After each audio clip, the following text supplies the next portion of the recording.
तपोवन वाचवा, झाडे वाचवा, तपोवन वाचवा, इन्कलाब इन्कलाब, भारत माता की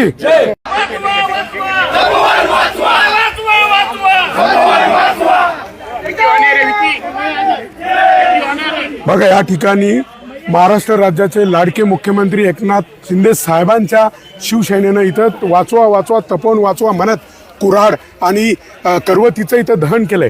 बघा पण एक मला या ठिकाणी एक प्रश्न पडतो, सत्तेमध्ये असलेल्या सत्ताधीशांनी तो आदेश काढलाय झाडं तोडायचा आणि त्याच सरकारमध्ये असलेले उपमुख्यमंत्री त्यांची शिवसेना विरोध करते. म्हणजे जे विरोधकांनी करायला पाहिजे तेच ते सत्ताधारी करताय. म्हणजे यांना विरोधकाची गरजच नाही. म्हणजे आदेश काढायचा झाडं तोडा आणि यांनीच म्हणायचं झाडं वाचवा. नक्की हे काय चाललंय ह्या महाराष्ट्रामध्ये?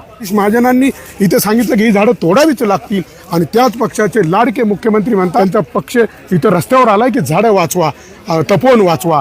नक्की हा काय प्रकार आहे? आता मुख्यमंत्र्यांच्या विरोधामध्ये उपमुख्यमंत्री आहे ते आता आंदोलन करताय का, पक्षातून बाहेर पडताय का, असे सुद्धा आता महाराष्ट्राला प्रश्न पडल्याशिवाय राहणार नाही.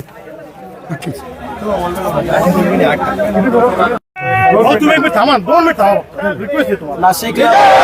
जे झाडं वाचवण्यासाठी आंदोलन करताय त्यांना म्हणताय की तुम्ही धर्माच्या विरोधात, तुम्ही कुंभमेळ्याला विरोध करताय. मग आता इथं माननीय उपमुख्यमंत्री एकनाथजी शिंदे साहेबांची शिवसेनाच रस्त्यावर आली, मग ती शिवसेना धर्माच्या विरोधात आहे का? नाही मला काय ती शिवसेना सत्तेच्या विरोधात आहे का? मग आता ती त्या सत्तेतून बाहेर पडतील का माननीय उपमुख्यमंत्री एकनाथजी शिंदे साहेब? नक्की काय असे अनेक प्रश्न पडत आहे. मला हीच प्रश्न ह्या पदाधिकाऱ्यांना विचारायची होती, पण इथली प्रस्थापित मीडिया एक तर स्वतः त्यांना ते प्रश्न विचारत नाहीये आणि आमच्यासारख्यांना तिथे विचारायला जाऊ देत नाहीये. आम्हाला बाजूला केलं जातं. म्हणजे हाच इथं हीच दडपशाही आहे. हां, मोठा मासा छोट्या मासाला खातो. अरे पण ही सोशल मीडियाच्या माध्यमातून जनजागृती करण्याची वेळ आमच्यावर का आली? कारण इथला विरोधी पक्ष झोपला आहे, मीडिया विकला गेला आहे आणि जनता बेफिकीर आहे. म्हणून देशाचं वाटोळं होतं या 3 लोकांमुळे. म्हणून आम्ही ही सोशल मीडियाच्या माध्यमातून आवाज उठवण्याची, जनजागृती करण्याची ही गरज आम्हाला का पडली? कारण इथं प्रस्थापित जी मीडिया आहे ती जे प्रश्न विचारायला पाहिजे ते विचारत नाहीये. फक्त गोल गोल गोल गोल गोल गोल तुम्ही हे का करता, हे का चाललं, ते का चाललं, आणि चला आमका तमका आगे बढो, हम तुम्हारे साथ आहे. हे काय चाललंय काय? मग त्यांना ठामपणे प्रश्न विचारा ना. जर तुम्ही सत्तेत आहात, माननीय उपमुख्यमंत्री एकनाथजी शिंदे साहेब सत्तेमध्ये, आणि मग त्यांची शिवसेना रस्त्यावर आली, मग यांना खरंच शिंदे साहेबांचा आदेश आहे का? काही यांच्या स्वतःच्या मनाने आले का? मग आता एकनाथजी शिंदे साहेब यांच्यावर पक्ष कारवाई करणार का पक्ष विरोधाची? का शिंदे साहेब स्वतःच पक्षातून सत्तेतून बाहेर पडणार? नक्की काय? म्हणजे एक पक्षातला 3 पक्ष एकत्र आहे, त्यांचं सरकार आहे. एक पक्ष म्हणतोय झाडं तोडू नका, एक म्हणतो तोडा. नक्की चाललंय काय? म्हणजे भांडायचं कोणी? म्हणजे विरोधकांनी आता हा संभ्रम निर्माण केला जातोय. पर्यावरणी कालपर्यंत बोंबलत होते, ओरडत बिंबीच्या देठापासून ओरडू राहिले, आणि आता जे सत्तेत आहे ज्यांच्या विरोधात आम्ही ओरडतोय तेच आले झाडं वाचवा म्हणायला. नक्की हे चाललंय काय? हा, तेच आले आता झाडं वाचवा, झाडं वाचवा. नक्की काय? म्हणून ही दिशाभूल होती. जहाल पत्रकार असले तर काही भीती नसायला पाहिजे. हा नाही, नक्की काय होतं माहिती का? आता मला प्रश्न विचारायचे पण तुम्हाला विचारायला जाऊ दिलं जात नाहीये.